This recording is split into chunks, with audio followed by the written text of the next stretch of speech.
A Tualatin man is looking for justice 2 years after a hit-and-run driver nearly cost him his life. Well, tonight the Fox 12 investigators are taking a closer look at why his case turned cold. Here's Simon Gutierrez. I step in front of the bus, I look on the both direction. Robert Scoff says he was returning from a ski trip on Mount Hood in 2018, crossing the street from the park and ride across from Bridgeport Village when a car seemed to come from out of nowhere, hitting him in the right side. I went down hard and I talked to myself on the air, where is that coming from? He says a crowd gathered around him told him he'd been hit. As for the driver, He paused as he's going to stop and that he fled the scene. Left me on the scene. Scoff says he was rushed to the hospital where doctors performed emergency surgery. They told him afterward he had several fractures in his hip joint and severe internal bleeding. The recovery was difficult. It was very long, it was difficult, it was wheelchair, it was non-weight touch bearing for 8 months.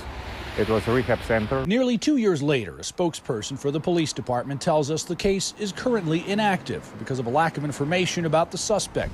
Scoff says he hired a private investigator to look into the case, who also couldn't get anywhere. I'm a victim of that horrible thing, and here there are medical bills open.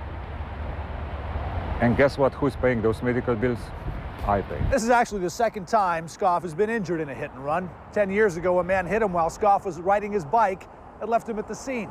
In that case, the suspect eventually turned himself in, agreed to pay Scoff $500,000, which covered his medical expenses and more. That's not the situation this time around. A spokesperson for the Tualatin Police Department said the case was complicated by a lack of visibility in the area and the fact that witnesses didn't get a good look at the car that hit Scoff.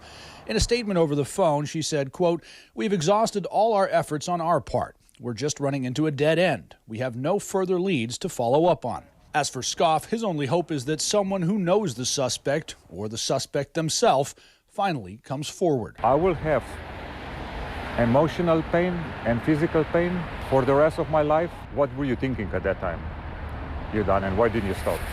Scoff says he is fully recovered from his injuries. Despite the lingering pain, he's still able to go skiing, which is one of his favorite activities. He's asking anyone with information about that crash back in 2018 to come forward and call police.